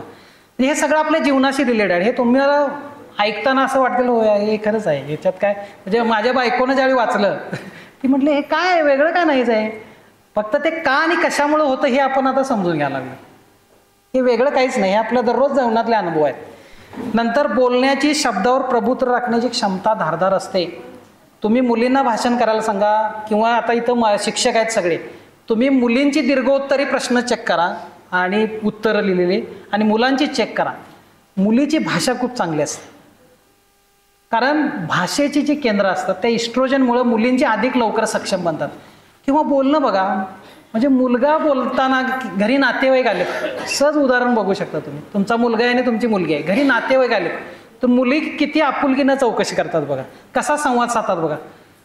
मुलग्याला मात्र विचारावं लागतंय, काय बाळ काय केलास, काय नाही गेल तू खेळाय गेल तू, त्याचा आवाज एक भारडा झालेला असतो, आणि त्याच्यात त्याची ती बोलण्याची म्हणजे पुढच्या पाहुण्याला प्रश्नच विचारावा असा वाटत नाही. आता याच्यासंग बोलावं की बोलू नये, पण त्याच मुलीचं नाही, मुलींची चौकशी केली, त्या बोलतील, मग ते काकांना आणि काहीतरी विचारतील, त्या अशा पद्धतीनं एक भाषेवर प्रभुत्व असतं, आणि त्याचा परिणाम म्हणून नाती घट्ट होतात. कुठलंही नातं असो ते घट्ट होतं. इस्ट्रोजन आणि प्रोजेस्टेरॉन ही संप्रेरके मिळून तुमचं जे 28 दिवसाचं मासिक पाळीचं चक्र असतं ते नियमित, ज्या महिलांच्या मध्ये मुलींच्या मध्ये हे चक्र बिघडलेलं असतं, पाळी अनियमित, लवकर होणं, खूप उशिरा होणं, या दोघांचं काम बिघडलेलं असतं, इस्ट्रोजन आणि प्रोजेस्टेरॉनचं. तुम्ही ज्यावेळी जर डॉक्टरकडे गेलात, डॉक्टर काही तुम्हाला सांगत नाहीत, पण तुम्हाला डॉक्टर जी औषधं देतात ती ही 2 संप्रेरकं बॅलन्स राहण्याची देतात, लक्षात घ्या.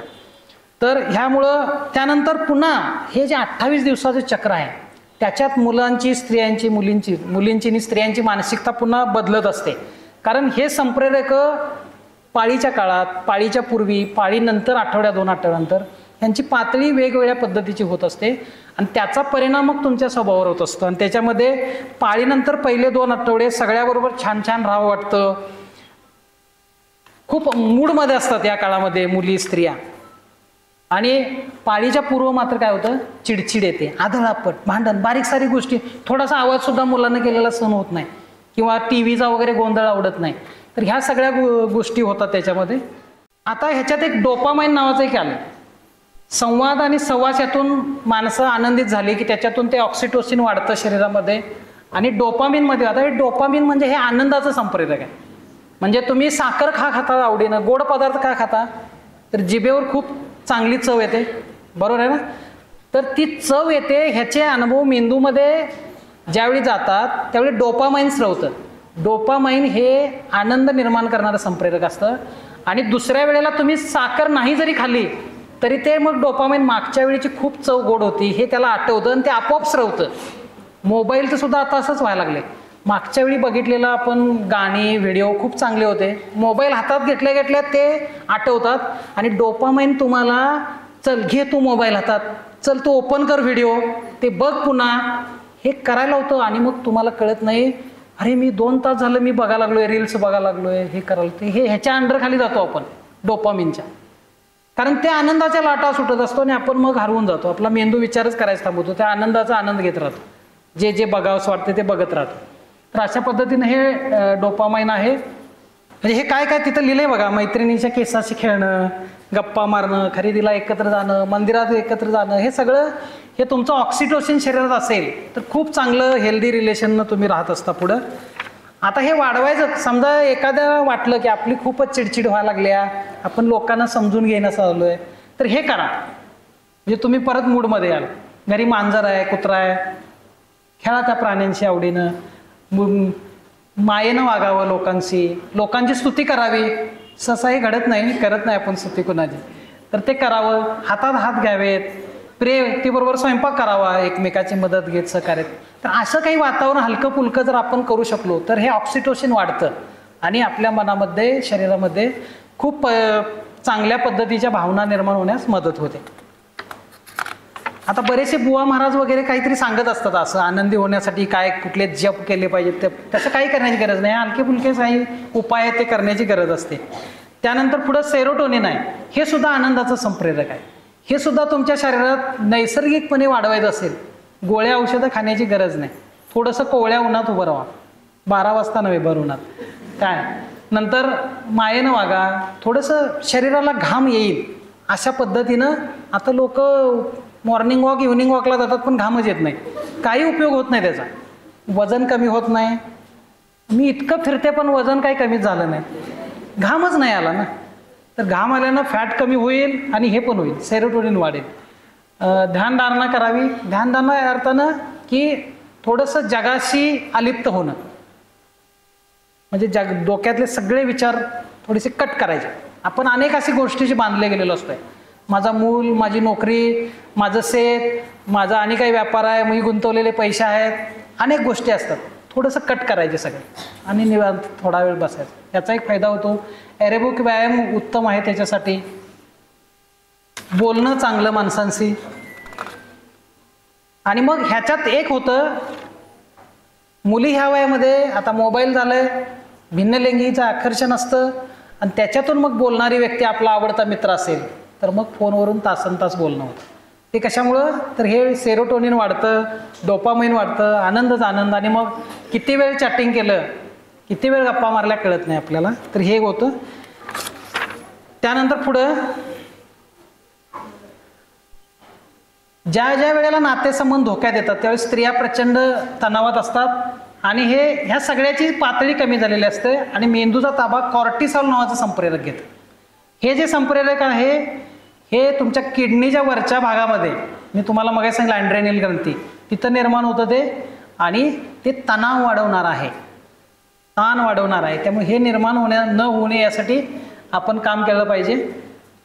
त्यानंतर पुढं बघा, मासिक पाळी होण्याच्या पूर्वी आठवडाभर चिडचिड बनवू लागते स्त्री, त्यामुळं उत्साह कमी होतो, भांडण आदळापट होते, एकटं राहावं वाटतं, कारण प्रोजेस्टेरॉन वाढलेलं असतं. मगाशी मी तुम्हाला सांगितलं इस्ट्रोजन आणि प्रोजेस्टेरॉन ह्यांची पातळी बॅलन्समध्ये पाहिजे. पुढं त्यांना उगाचच रडू येतं. मग मला बऱ्याच वेळेला, मी हे वाचलं त्यावेळी मला कळलं, मला बऱ्याच वेळा माझी पत्नी म्हणते काय मला जागावंसंच वाटत नाही, असं मला कोणी नेलं तर बरं होईल. मी म्हणतो आता हे सगळं चांगलं आहे, नवरा नोकरी आहे, काय दिसायला लोळा पाळंगा असं पण नाही, आणि हिला मरावंसं का वाटतं, असे प्रश्न मला बऱ्याच वेळा पडायचे. त्याचं उत्तर इथं मला मिळालं की हे का वाटतंय. तर अशी बऱ्याच वेळा मानसिक अवस्था, सगळं चांगलं आहे पण ह्या संप्रेरकांच्या इम्बॅलन्समुळे अशा पद्धतीनं होत आहे. जादा रक्तस्राव सुद्धा होतात पाळीच्या काळामध्ये आहेत. तर हे प्रोजेस्टेरॉन तुम्ही म्हणाले इतकं सगळं बिघड करतंय पण हे वाईट आहे का मग शरीरात, तर नाही. तर हे खूप गरजेचं आहे. तर ज्यावेळी स्त्री आई बनत असते त्याच्यासाठी जी शरीर तिचं मजबूत व्हायला पाहिजे, तिच्यात ती सक्षम व्हायला पाहिजे ते बनवण्याचं काम ती करते, ते प्रोजेस्टेरॉन करत असतं, लक्षात घ्या. दूध ग्रंथीच्या निर्मितीमध्ये असेल हे कमी जास्त झालं तर मात्र हे सगळं होतं. डोकेदुखी होते, अस्वस्थता, चिंता, अनियमित मासिक पाळी, जादा रक्तस्राव या व्याधी उद्भवतात. त्यामुळे याचं बॅलन्स असणं हे खूप गरजेचं आहे. पुढे घ्या. ते परत त्याच्या पुढचे त्वचा कोरडी पडणे, झोपेची समस्या, निद्रानाश, लघवीच्या ठिकाणी इन्फेक्शन होणं, ह्या सगळ्या गोष्टी त्या प्रोजेस्टेरॉनच्या कमी जास्त प्रमाणावर अवलंबून असतात, हे लक्षात घ्या. त्याच्यानंतरची संप्रेरक आहेत ते आनंदाची, मी तुम्हाला बोललो सेरोटोनिन आनंदाची संप्रेरक आहेत. ते जर असेल तर झोपेचं चक्र, भूक आणि पचन यांना प्रभावित करतं. थकवा, कब्ज, वजन वाढणे, डोकेदुखी, चिडचिड, आक्रमकता, आत्मसन्मानाची कमतरता, आत्महत्येचे विचार, नैराश्य विकृती, सतत मूड खराब राहणे, ह्या गोष्टी होत राहतात. तर त्यामुळे हे संप्रेरक किती उलतापालत आपल्या माणसाच्या, स्त्रियांच्या, विशेषतः मुलींच्या स्वभावात करत असतात याची आपल्याला कल्पना येते. आता हे सगळं बघितलं की या संप्रेरकांच्यामुळं मुलींच्या शरीरात काही बदल होतात, भावनांच्या मध्ये कसं चढ उतार येतात. आता हे जे पहिल्या गोष्टी मी तुम्हाला सांगितलं की गप्पा मारायला आवडतात, संवाद साधायला आवडतं, बऱ्याच वेळा ह्याचा मुलांच्याकडून गैरअर्थ केला. म्हणजे मुलगी बोलली, मुलगी बघून हसली की ह्यानं गावभर सांगायला सुरू केलं, आमकी माझ्याकडे बघून हसली. तिच्या बिचारीच्या मनात काही नसतं, असं इनोसंट असते, तिचा स्वभाव बनलेला असतो या संप्रेरकांच्या मनात. पण तुम्हाला बऱ्याच जणींना हा अनुभव असेल की असं नाव जोडलं जातं आणि मग आपल्या लक्षात आलं, अरे हे बोलायच्या सुद्धा लायकीच नाही, हे जवळ उभा करायच्या पण लायकीच नाही, असा अनुभव नंतर येतो आपल्याला. तर हे लक्षात घ्या की मग आपण अशा काळामध्ये बॅलन्स येऊ कसं राहायचं की आपल्या हसण्याचा, आपल्या बोलण्याचा, मला मनातून वाटतं मी सगळ्याशी असं राहावं, पण आपल्या ह्या वागण्या बोलण्याचा गैरअर्थ येणार नाहीत आणि आपल्या चारित्र्याची बदनामी होणार नाही. यासाठी मग तो ज्याच्याशी, ज्या मुलाशी आपण बोलणार आहेत तो सुद्धा तितका वैचारिकदृष्ट्या प्रगल्भ असणारा असायला पाहिजे की अशा पद्धतीनं तो काही वेगळं सांगणार नाही. तर याची काळजी मुलींनी या वयात घ्यायला पाहिजे असं मला वाटतं. पुढं घ्या. आता थोडं मुलांच्या बाबतीत बघा, म्हणजे हे पण समजून घेणं गरजेचं. आता मुलं पण अशी का वागत असतात, तर तिथं पण संप्रेरकही असतात. कारण ह्या संप्रेरकामुळे स्वभावच भिन्न बनतात स्त्रियांचे आणि पुरुषांचे. हे बघा, हे मुलांच्यात शारीरिक बदलास कारणीभूत असतं. ह्यांना कुठल्या ना कुठल्या स्पर्धेची ओढ असते. कुत्र्यांच्या स्पर्धा लावलेत, घोड्यांच्या सुरू आहेत, ते सायलेन्सर काढून गाड्या पळवा लागलेत. बघा तुम्ही, हे पोर आपल्याला वाटतं ही अशी काही वेड्यासारखी करते, म्हणजे आमच्यासारख्या माणसाला वाटते आता काय पाटीलचं. तर हे स्पर्धाच त्यांना हवी असते. पुढं मित्रांची स्पर्धा, सगळ्या गोष्टीत स्पर्धा. मोबाईलवर सुद्धा गेम, मुली तुमचे ते काय ते फुगे फोडायच्या गेम खेळत बसतील मुली, स्त्रिया. पण हे मात्र ते धाड बंदुकीनं गाड्या पळवणं, गाड्या एकमेकाच्या अंगावर घालणं, असल्या गेम यांच्या असतात. तर हा फरक आहे. एकटं तासन-तास राहू शकतो, काय फरक पडत नाही याला. मुलींना एकटं राहायला आवडत नाही, हे मात्र एकटा किती पण वेळ राहू शकतो. यामुळे पुरुष स्त्रियापेक्षा 20 पट जास्त आक्रमक असतात. आता हे टेस्टोस्टेरोन जे आहे ते मुलींच्या मध्ये पण असतं, स्त्रियांच्या मध्ये पण असतं, पण त्याचं प्रमाण पुरुषांच्या मध्ये 20 पट जास्त असतं, म्हणून ते इतके आक्रमक असतात. नेहमी बायकोच का मार खाते, चुकून घात असेल नवरा पण कुठंतरी, पण नेहमी बायकोच का मार खाते याचं कारण तिथं आहे. ही स्टेटस 20 पट आक्रमक आहे. तर त्यानंतर पुढं बघा, आपल्यालाच आदर मिळावा, आय एम द बेस्ट अशी भावना मुलाची असते. म्हणजे लक्ष वेधण्यासाठी काही पण करत असतात. विचित्र हेअरस्टाईल करणं, विचित्र कपडे घालणं, गाड्या वेगळ्या पद्धतीनं मारणं. आता ते मुलींना जास्त बघत असतील मुली, आता रस्त्याला जाता येत आहे, काय काय करतात ही पात्र सगळे. तर त्यानंतर 3च प्रकारचे विचार यांच्या मनात असतात. म्हणजे आपला व्यवसाय, नोकरी, सेक्स विषयीचे विचार आणि स्पर्धा. मग ते कुठल्याही वयाचे पुरुष असू दे, 3च गोष्टीवर जास्त बोलतात. तुमची बघा, तुमची बरीचशी तुमच्या नवऱ्यांच्याबद्दल तक्रार, म्हणजे नवरा असा बसलाय आणि प्रेमळ आपल्याशी 1-5-10 मिनिटं बोलत बसलाय, असं चुकून कधी झालंय का? तिच्या डोक्यात काहीतरी व्यवसायाचं असेल, नोकरीचं असेल, एखादी राजकीय क्षेत्रात असेल तर राजकारणाच्या स्पर्धेचं असेल, स्टाफमधल्या पॉलिटिक्सचं असेल आणि कुठल्या असेल. तर ह्या गोष्टी असतात. आणि सेक्सचे विचार प्रचंड असतात हे टेस्टोस्टेरोनमुळे. म्हणजे तुम्ही बघा, पुरुष देतात ज्या शिव्या बघा, एक तरी चांगली सज्जन शिवाय काय, नालायका असं म्हणतात का, मूर्खा, घाणेरड्या शिवाय यांच्याकडे भरणा सगळा, डिक्शनरी भरलेली असते फुल. लैंगिकता सगळी त्या शिव्यांच्या मध्ये भरलेली असते. चित्रपट बघा, सगळे चित्रपट सेक्सनं भरलेले. तुम्ही कथा कादंबऱ्या जर शोधल्या तर 95% तुम्हाला ह्या प्रेम आणि सेक्स या विषयाशी संबंध मिळतील. रामायण महाभारतामध्ये सुद्धा याच गोष्टीचं चित्रण आहे. ॲक्च्युली बाईमुळं घडलं म्हणतात, बरोबर आहे ना बरेच जण, तर ते महाकाव्याचा अपमान आहे. बाईमुळं घडलेलं नाही, पुरुषातल्या ह्या टेस्टोस्टेरॉनमुळे घडलेलं आहे. कारण बाईची अभिलाषा ह्यानं निर्माण केली त्याच्यात. आणि मग त्यासाठी द्रौपदीला मिळवण्यासाठी, सीतेला मिळवण्यासाठी त्यांनी कोणताही मार्ग अवलंबला आणि त्याच्यातून ती कथा घडली. लक्षात. तर हे टेस्टोस्टेरॉन त्याला कारणीभूत आहे, बाई कारणीभूत नाही आहे. आपल्या समाजामध्ये एक अत्यंत चुकीचं हे आहे की काही चुकलं अशा बाबतीमध्ये तर त्याला स्त्रीला दोषी ठरवलं जातं. कारण इथं पुरुष प्रधान संस्कृती आहे. पुरुष म्हणत नाही. कमी कपड्यातल्या आता स्त्रिया असतात, फॅशन आल्या. मला सांगा, आम्ही काय म्हणायचं, हे कमी कपड्यातल्या स्त्रियांच्यामुळं स्त्रियांच्यावर बलात्कार वाढले. अरे पण तू नालाय का, त्या नजरेने बघतोच कशाला तिकडं, बघ ना निर्मळपणे. म्हणजे पुरुष एखादा कमी कपड्यात असेल, आता सलमान खान, बरेचसे नट अर्ध्या पिक्चरमध्ये अर्ध नग्नच असतात, ते शर्ट नसतातच अंगात, पण तिकडं कोण त्या वेगळ्या नजरेने बघत नाही. पण स्त्रियाने अशी कमी गावटली. कारण हे म्हणून रंदो कर्वे नावाचे एक विचार होत होते, त्याने असं म्हटलेलं आहे की लैंगिकता ही स्त्रीच्या कपड्यात नसते तर ती पुरुषाच्या मेंदूत असते. तर त्यामुळे मेंदू हे नीट करावे लागतील आपल्याला. आपली मुलं, आम्ही सुद्धा, तुमच्या घरातले पुरुष असतील, ह्या सगळ्यांना ही लैंगिकताविषयक विचार नीट करावे लागतील. आणि मग दोष मुलींच्या कपड्यात नसतो तर तो तिकडं बघणाऱ्याच्या दृष्टिकोनामध्ये असतो. तर त्या दृष्टीनं आपण हे मुलांच्याकडे बघूया की ह्या सगळ्या गोष्टी त्यांच्यामध्ये असतात. संघर्ष, प्रेमानं वागणं, मुलांच्यात प्रचंड गट असतात, शिक्षकांना अनुभव येत असतील.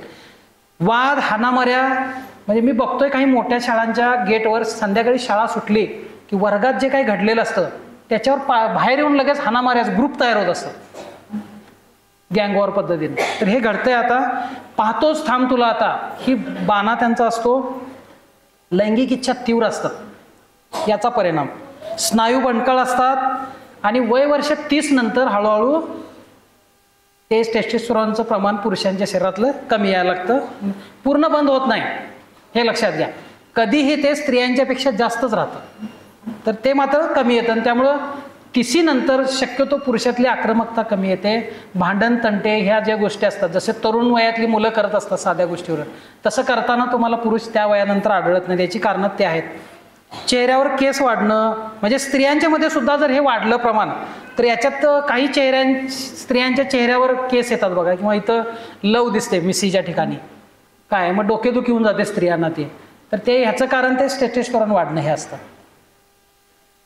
त्यानंतर लैंगिक भावना उफाळून येणं, आक्रमकता वाढणं, तरुण मुली, स्त्रियांची स्वप्न पडणं, हे या वयात मुलांना ह्या टेस्टोस्टेरॉनमुळे घडत असतं. आणि म्हणून त्याचा प्रभाव म्हणून सारखं अश्लील बोलत असतात, घाणेरडे जोक्स करत असतात, तसलंच काय काय व्हिडिओ, पिक्चर शेअर करत असतात मोबाईलवरनं. आणि त्यातून त्यांच्यामध्ये लैंगिक इच्छा आणखीन चालवल्या जात असतात. मला सांगा, मोबाईलवर असं बघणारी मुलं जेव्हा शाळेत येत असतील त्यावेळी ते वर्गातल्या मुलींच्याकडं किंवा रस्त्यावरच्या स्त्रियांच्याकडे कुठल्या नजरेने बघत असतील. तर त्यामुळं ह्या दृष्टीनं सुद्धा मुलांच्याकडं आपण बघायला पाहिजे की हे मोबाईल आता हातात गेल्यामुळं कुठल्या गोष्टी मुलं बघायलेत आणि लैंगिक भावना चालवायला लागलेत त्यांच्या. ठीक आहे, पुढे घ्या. आता हे सगळं समजून घेतलं तुम्ही. आता ह्या भावनेला किंवा ही संप्रेरकांचा प्रभाव, ह्या वयाचा परिणाम म्हणून बळी पडण्याचा काळ सुरू झाला. आता ह्याच्यात बळी पडताना आपण असं वर्गीकरण करत नाही, कारण तेवढा मेंदूच परिपक्व झाला नसतो. त्यामुळे आकर्षण आणि प्रेम ह्या दोन वेगळ्या गोष्टी आहेत. बऱ्याच वेळेला ह्या वयोगटामध्ये जे काही प्रेम प्रकरणं घडतात ही आकर्षणापोटी घडतात. आता तुम्ही बघू शकता, हे लाईन ही वाचा आकर्षणाची, ह्याच्यात कौतुक अधिक असतं. म्हणजे कौतुक काय, एखाद्या मुलग्याचे कपडे चांगले आहेत, त्याच्याकडे गाडी चांगली आहे, त्याच्याकडे मोबाईल चांगला आहे, अशी कुठल्या तरी एखादी गोष्ट, त्याचे केस छान आहेत, कुठली गोष्ट भुरळ पाडेल सांगता येते. तर त्यामुळे कौतुकच अधिक त्या गोष्टीचं, मागचा पुढचा विचार होत नाही, चटकन आकर्षण निर्माण होते. ऐक कोण ग तो, किती छान दिसतोय, लगेच आकर्षण. स्वार्थ असतो, कारण तो तुम्हाला आवडलेला असतो. क्षमा नसते त्याच्यात, काही हे झालं तर कुणाचीही निवड होते. बऱ्याच वेळा आपण म्हणतो इतकी सुंदर मुलगी आहे आणि कसं काय लव्ह मॅरेज झालं असं. मुलगा काळा किट्टा असतो, सेंटरिंग काम करत असतो. आणि असं पण होतं, मुलगा खूप स्मार्ट असतो आणि हिचे दात पुढे आलेले असतात, नाकाचा पत्ताच नसतो, असं पण असतं. तर ते कुणाची निवड होते, ते आकर्षण आहे. एखाद्या पैलूवर खुश झाल्यामुळे निर्माण होते. तात्कालिक असते, म्हणजे वर्ष 6 महिन्यात हे ब्रेकअप होतं. पुन्हा ब्रेकअपचं दुःखाने वेगळं, ते आता सेलिब्रेशन पण काही जण कराले. ब्रेकअप सॉन्ग आहे बघा अनुष्का शर्माचं. त्यानंतर गुणदोषांची पारख होत नाही, आंधळे असते, भावनेतून निर्माण होते. प्रेम आंधळे असतं असं म्हणतात, प्रेम आंधळे नसतं, आकर्षण आंधळ असतं. जरा सुविचारात ते बदल करा. फक्त हे भावनेतून निर्माण होतं आणि तारुण्यात निर्माण होतं. आमच्यासारखा माणूस आकर्षित होत नाही. पडला तर प्रेमात पडेल पण आकर्षित होत नाही. तर प्रेम बघा, प्रेमाची हे बघा आपली आत्मीयता अधिक असते. आता हे प्रेम म्हणजे फक्त मुलामुलींचं, स्त्री पुरुष नव्हे. तुम्हाला आईविषयी वाटणारं, वडिलांच्या विषयी वाटलं, भाऊ बहिणीविषयी वाटणारं, शिक्षकांच्या विषयी वाटणारं, निसर्गाविषयी वाटणारं प्रेम ही खूप व्यापक संकल्पना आहे. तर त्याच्यामध्ये आत्मीयता अधिक असते. तुम्हाला मांजरसुद्धा एखादा आवडेल, जीवापाड, विचारपूर्वक केले जाते, सहवासातून सावकाश निर्माण होते, त्याग असतो, क्षमाशीलता असते, योग्य व्यक्तीची निवड होते, सर्वांगीण विचार केला जातो, चिरकाल टिकते, गुणदोषांची पारख होते, डोळस असते, बुद्धी पुरस्सूर केले जाते आणि वयाचे बंधन नसते. आज अनेक जोडपी ज्यांनी अशा पद्धतीनं प्रेम केलं आहे की ते किती लहान वयात करू देत. सारासार विचार. मला वाटतं आपण मेघा पनसरे आणि आणखीन एक मॅडम आणल्या होत्या सर बघा, स्त्रिया शिक्षकांच्या समोर. निकम मॅडम आपण एक शिक्षकांना बोलवलेलं. तर त्या दोघींची सुद्धा लव्ह मॅरेज होती. दोघींनी सुद्धा विद्वान प्राध्यापक नंतर ती झाले आणि त्या सुद्धा प्राध्यापिका झाल्या आणि गुण्यागोविंदानं त्यांचं आयुष्य सगळं गेलं. म्हणजे प्रेम करणं वाईट नाही, फक्त ते आकर्षण नसलं पाहिजे आणि ते प्रेम असलं पाहिजे. त्याच्यातून मग पुढं योग्य निर्णय त्यांना आयुष्यभर एक करिअर बनवतो आणि मनासारखं आयुष्य त्यांना जगायला संधी देतो. आता मग हे आकर्षणाला मुलं का बळी पडतात तर ते बघू आपण. हे होतं आपल्या मेंदूमुळे.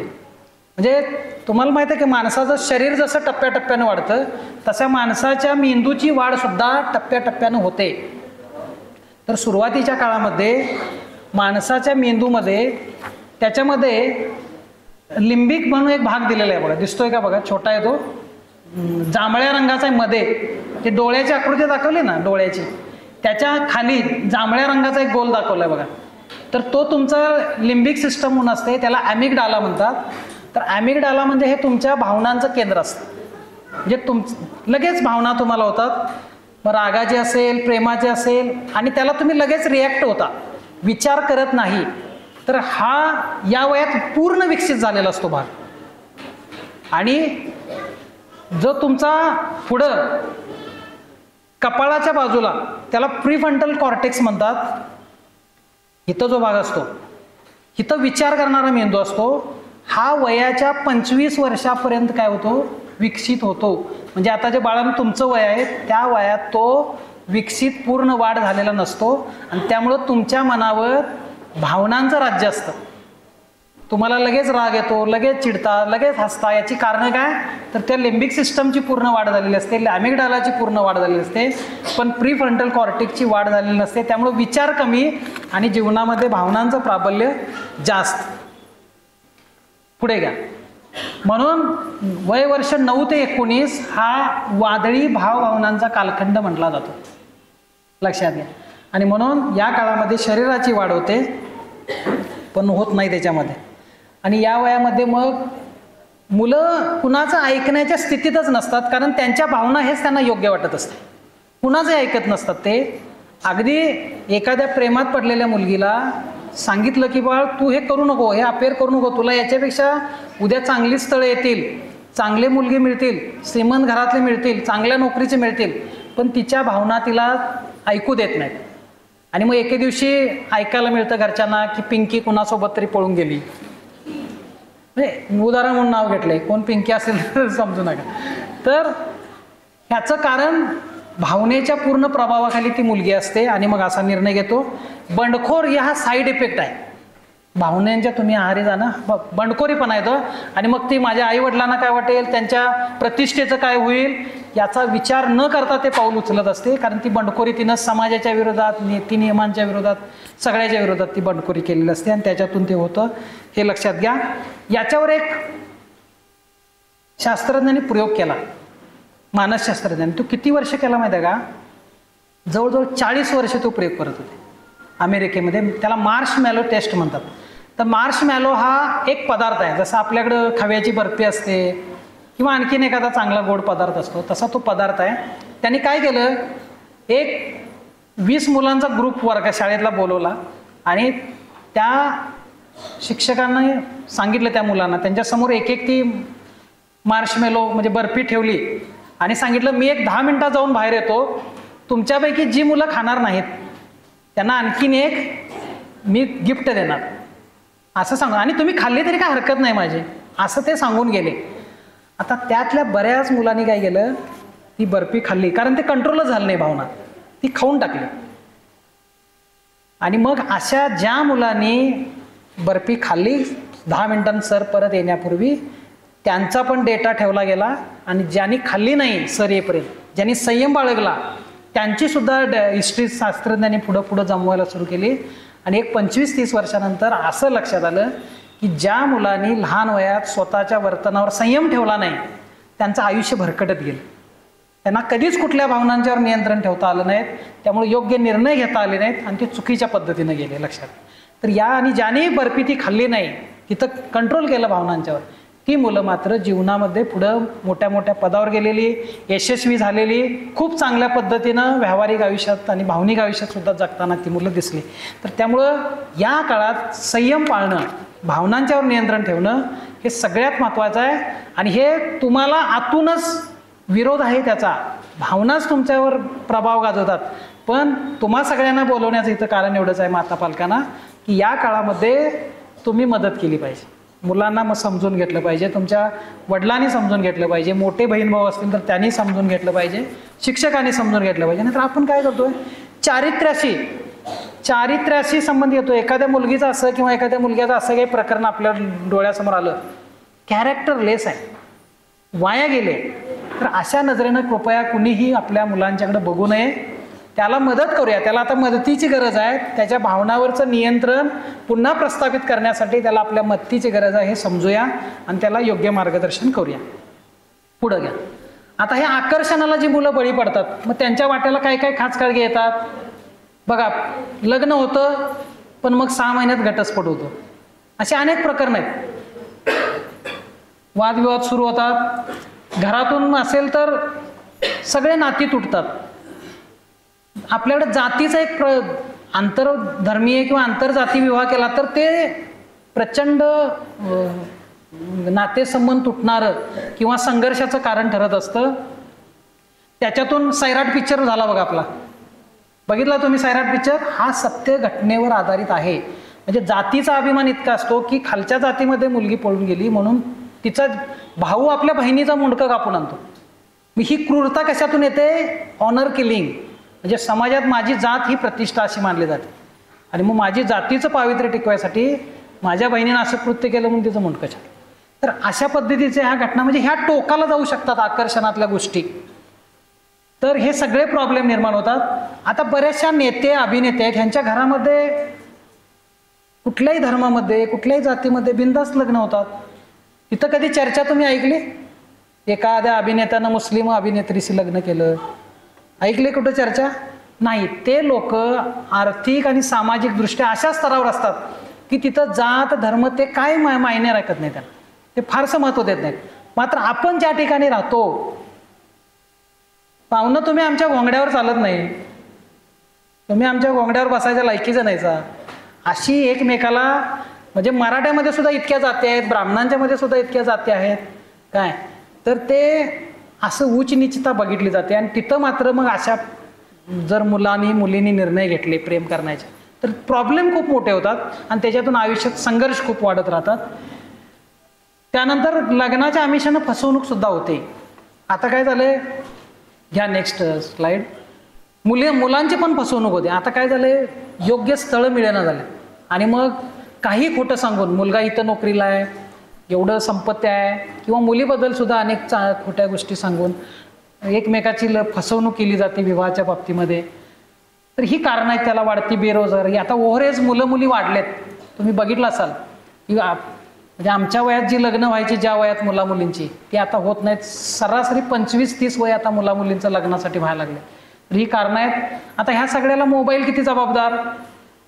आपण म्हणतोय सगळे सर्रास एक वाक्य फिक्स आहे आपल्या सगळ्यांचं की मोबाईलमुळे मुलं बिघडली, बरोबर आहे ना. तर मोबाईल खूप चांगला पण आहे. मोबाईलमुळे काय होतं ह्या अशा बाबतीमध्ये, तर मुलीला किंवा मुलाला एक प्रायव्हसी मिळते. म्हणजे पूर्वी आपल्या आवडत्या मुलाशी किंवा मुलीशी बोलायचं असेल तर त्याच्या घरी जायला पाहिजे, शाळेत भेटायला पाहिजे. पण त्यावेळेचा समाज असा होता की पांगेरे सर म्हटले त्या पद्धतीने बोलू द्यायचं नाही. बोललं की वेगळी चर्चा सुरू. दारात जाऊन काहीतरी बोलावं किंवा बघून यावं तर तिचा पोरगीचा बाबा मारण्याची शक्यता. प्रायव्हसी नव्हती.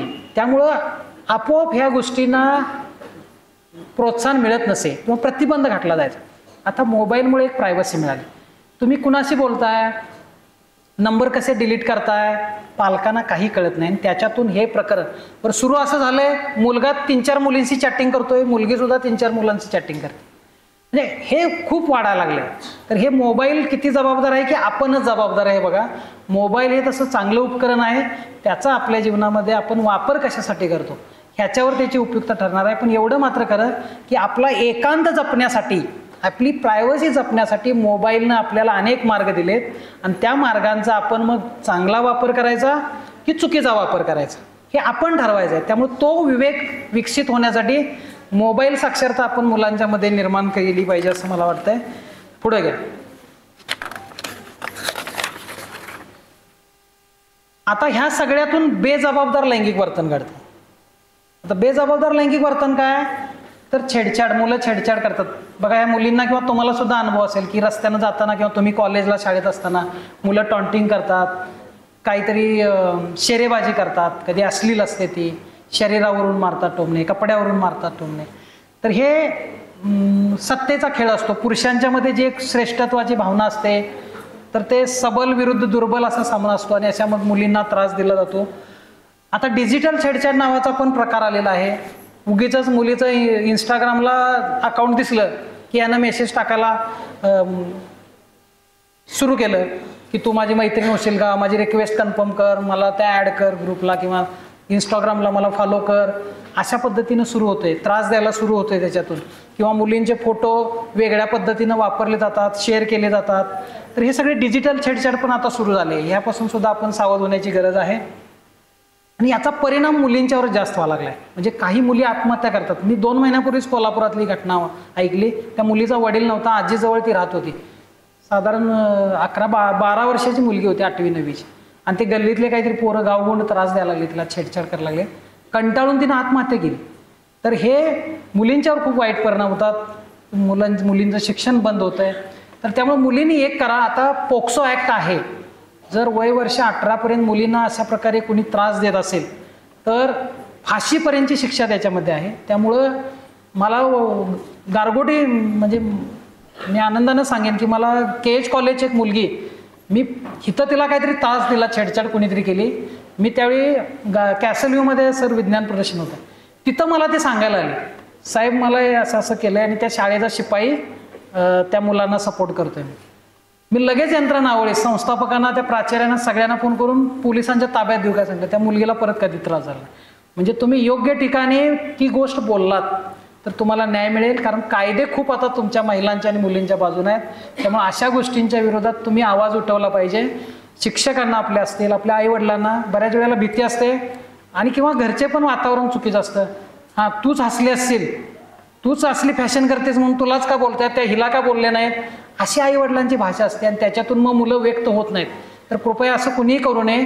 मुलींना घरामध्ये अशा पद्धतीच्या गोष्टी व्यक्त होण्यासाठी हक्काचं व्यासपीठ निर्माण करण्याची जबाबदारी पालकांची आहे, शिक्षकांची सुद्धा आहे. एखाद मॅडम आता इतक्या शिक्षिका शाळेमध्ये आहेत, त्यांच्याकडं म्हणजे मी पुण्याला एका शाळेत होतो, तिथं मॅडम अशा होत्या, ते 2 वेण्याच घालायच्या, ती रिबनच अशी बांधायची, काय ते कपडे असे चालणार नाहीत, ती हेअरस्टाईल. मग अशा मॅडमकडे एखादी मुलगी जाईल का असा एखादा प्रश्न घेऊन? नाही जाणार, की ह्या मॅडम मलाच काहीतरी दोष लावतील. अशा आहे ना, मग हे प्रकरणं सगळी दाबली जातात, मुली सहन करत राहतात आणि नैराश्याच्या गर्तेमध्ये राहतात. तर त्यामुळं कृपया आपण असं कुणी करू नका. आणि मुलींना सुद्धा सांगतो, आपले शिक्षक, आई वडील योग्य आपलं ऐकून घेईल, आपली बाजू समजून घेईल अशा माणसांच्यापर्यंत ह्या गोष्टी सांगा. तर ही भाबडेपणामुळं, भित्रेपणामुळे ही फसवणूक करून घेऊ नका, हे लक्षात घ्या. दुसरं एक मुलं बिघडतात, एक सगळ्यात महत्त्वाचं लक्षात घ्या, पिअर प्रेशर याला म्हणतात, म्हणजे समवयस्काकडून येणारा दबाव. म्हणजे बहुतेक मुलं दारू प्यायला कधी शिकतात तर बघा, पार्टी नावाचा प्रकार असतो, कुणाच्या वाढदिवसाची, 31st आणि काय काय कोजागिरी, आणि मग तिथं 9, 10, 15 पोरं जातात. त्याच्यातले 4 घेणारे असतात किंवा 10 घेणारे असतात आणि 1-2 घेणारे नसतात. तर ती लगेच सांगायला लागतात, अरे आता पोरी दारू पितायत आणि तू पुरुष असून पित नाहीस, चल घे. ते म्हणते नाही नाही, आमच्या घरात कोण घेत नाही, पानसुद्धा खात नाहीत. असं 2, 3, 4 पार्टींना त्याला सतत प्रेशराईज केलं जातं आणि मग तो समवयस्कांच्याकडून जो दबाव येतो, त्या दबावापोटी दारू प्यायला लागतो, व्यसनाधीन होतो. प्रेमाच्या बाबतीत सुद्धा होतो. हां, त्या मुलीचं सुरू आहे किंवा जुळवून देणाऱ्या मुलीच असतात बऱ्याच वेळेला. ज्या मुलीचं अफेअर सुरू असतं ते त्या रोगाची लागण दुसऱ्याला मुलीला करत असते. मग ती हे सगळ्यांचं चाललंय, मला काय होते, माझा मित्र का असू नये. मग अशा पिअर प्रेशर खाली, त्यामुळं प्रेशर घेताना असं का प्रेशर घेत नाही, तर तिला 98% मार्क पडतात, मी अजून 70%वरच आहे, किंवा ह्या वर्गातल्या 10 मुली 90%च्या वर गेल्या, मी अजून 70मध्येच आहे. ह्याचं प्रेशर काय येत नाही. तर प्रेशर हे असं वाईट गोष्ट, तिनं चांगली कपडे घातली, तिनं चांगली फॅशन केली, याचं प्रेशर येतं. वाईट गोष्टींचं प्रेशर लवकर स्वीकारतो आपण आणि आपण तिकडे जाण्याचा ठरवतो किंवा बऱ्याच गोष्टी करतो. तर हे एक समजून घेण्याची गरज आहे की मी प्रेशर चांगल्या गोष्टीचं घेत आहे की वाईट गोष्टीची काय. तर हे समजून घ्या आणि मग प्रेशर घ्यायचं ठरवा. ही एक बाजू झाली आपली. दुसरीकडे काय होत असतं, मनामध्ये भिन्नलिंगी व्यक्तीबद्दल आकर्षण असतं, कुटुंबातील संस्काराचं, म्हणजे मुलाशी बोललं तरी किती वाईट म्हणतील आपल्याला, असे प्रेशर असतं. परिस्थिती, नीती अनितीच्या कल्पना, विचारांचा धाक, स्वतःसाठी काय योग्य काय अयोग्य याची अशी जाण, या सर्वामध्ये मुलींचा आणि मुलांचा हा कठीण काळ असतो. आणि त्या कठीण काळ हा कमीत कमी कष्टप्रद व्हावा यासाठी आपण मुलांशी संवाद साधायला हवा, हे लक्षात घ्या. आता शेवटचा पॅरेग्राफ महत्त्वाचा आहे की हे संशोधन सांगतंय की जे आई वडील, जे शिक्षक, जे नातेवाईक अशा काळामध्ये मुलांना साधक बाधक विचार करायला मदत करतात, त्यांना समजून घेतात, अशी मुलं सहसा बेजबाबदार लैंगिक वर्तन करत नाहीत, त्यांचं चुकीचं पाऊल उचललं जात नाही. तर त्या दृष्टीनं मुलांना समजून घेणं, त्यांच्या भावनांचा उद्रेक शांत पद्धतीनं हाताळणं हे मोठ्या माणसांचं काम आहे आणि ते तुम्ही आम्ही करायला पाहिजे. यासाठी हा सगळा आपण केलेला एक तासाभराचा प्रपंच होता. या दृष्टीनं एक योग्य दृष्टिकोन आपल्या सगळ्यांच्याकडे येईल अशी अपेक्षा व्यक्त करतो. परवा मी युनिव्हर्सिटीत गेलो होतो आणि मी मेघा पानसरे मॅडम, तुम्हाला माहीत असतील, गोविंदराव पानसरेंच्या सूनबाई आहेत, त्यांच्याशी मी चर्चा केली की म्हटलं मॅडम असं असं मी हे करतोय. तर त्यांनी मला सांगितलं की नुसतं ऐकून मुलींना पाठवणार, त्यांना काहीतरी टास्क द्या की ज्याच्यावर ते विचार करतील. तर त्यामुळं एक प्रश्न तयार केलेत मी, 6 प्रश्न. हे 6 प्रश्न तुम्ही आता वहीमध्ये लिहून घ्यायचे काय, आणि याची उत्तरं कृपया आमच्या सगळ्या भगिनींनी पण हे नजर टाका. तुम्हाला सुद्धा याबद्दल काही लिहावंसं वाटलं तर नक्की लिहा आणि ते बंद लिफाफ्यात नाव घालून न घालता तर द्या. ते प्रश्न बघा, वाचतो मी तर. तारुण्य भानच्या या सादरीकरणातून आपणास नवीन विचार, कोणता नवीन दृष्टिकोन मिळाला असे वाटते काय, आणि तो कोणता मिळाला? या सादरीकरणातील कोणकोणते मुद्दे तुम्हाला तुमच्या जीवनाशी खूप जवळचे व संबंधित वाटले? या सादरीकरणातील कोणकोणत्या मुद्द्याशी आपण असहमत आहात? म्हणजे मी सगळं सांगितले ते बरोबर नाही, माझा तसा दावाही नाही. तुम्हाला जे पटलेलं नाही ते सुद्धा लिहा तिथं. हे काहीतरी सांगितलं तुम्ही. नंतर बेजबाबदार लैंगिक वर्तन करणाऱ्या आपल्या मित्रमैत्रिणींना आपण काय सल्ला द्याल? हे सगळं ऐकल्यानंतर एक दृष्टिकोन आला असेल आपल्याकडे. असं कोण आपली मैत्रीण वागत असेल, मित्र वागत असेल, आपला भाऊ, भावाचं पण माहिती असतं तुम्हाला, तो दुसऱ्या कोणाला सांगत नाही, तुम्हाला सांगतो बहिणीला छोट्या, तर ते काय सल्ला द्याल मग? तारुण्याच्या या वादळी भावनांच्या कालखंडात तुम्हाला सर्वात योग्य मार्गदर्शक कोण होऊ शकेल? बघा, तुमच्या जीवनात असं कोण आहे शोधा. हे मुद्दाम मी शोधण्यासाठी प्रश्न केलाय, कारण आपण विचारच केला नाही. कुणाला सांगायचं? हा असा म्हणेल, तो तसा म्हणेल, तो असा रिॲक्ट होईल, या सगळ्या शंका कुशंका असतील. पण शोधा असा एखादा माणूस, एक पाहिजेच आपल्या जीवनात, की जो आपल्याला योग्य मार्गदर्शन करू शकेल. आणि शेवटचा हे समुपदेशन आपणास तरुणपणाच्या या मार्गावर उपयुक्त आहे असे वाटते काय? आणि मग ते वाटत असेल तर का वाटतं? आणि मग आपण दुसऱ्या कुठल्या शाळेमध्ये अशा प्रकारचं ज्यावेळी सेशन घेऊ तर नक्की तुमच्या ह्या सगळ्या म्हणण्यांचा उपयोग येईल असं मला वाटतं. खूप चांगली संधी पांगिरेकर सर आणि गारगोटे हायस्कूलच्या स्टाफने दिले, त्यांचे मनपूर्वक आभार. आमचे मित्र शिवाजीराव पाटील साहेब शेट्टी, पत्रकार पूर्ण वेळ कधी थांबत नाहीत कार्यक्रमात, पण पाटील सर पूर्ण वेळ, त्यांना आवड आहे शिक्षणाबद्दल, गोडे आहे, आणि त्यामुळे ते पूर्ण वेळ थांबले, त्यांचे आभार. आमचे कोकडे सर केंद्र प्रमुख आले, आणि प्रशांत काळे सरांनी खूप मेहनत घेतली, आमचे मुंडे सर पण होते त्याच्यामध्ये. सुरेश कांबळे सरांचं विशेष कौतुक, कारण की आपण बुदरगड तालुक्यात ज्या ज्या नवीन गोष्टी केल्यात त्या महाराष्ट्राच्या कानाकोपऱ्यात पोचवायचं काम त्यांनी त्यांच्या यूट्यूब चॅनलच्या माध्यमातून केले. आपल्या नवीन शैक्षणिक धोरणाचा व्हिडिओ, इतक्या मान्यवरांचे मला फोन आले ते ऐकून. शिक्षण मंत्र्यांनी मला बोलवलं मुंबईला तो व्हिडिओ बघूनच, म्हणजे इतकं त्यांच्या ह्या कौशल्याचं कौतुक आहे. तर तुम्हा सर्वांचे आभार. आणि अशा अवघडलेल्या अवस्थेत तुम्ही मुलींनी, पालकांनी हे सगळं ऐकून घेतलं, त्याबद्दल आपले खूप खूप आभार म्हणून थांबतो. जय हिंद, जय महाराष्ट्र.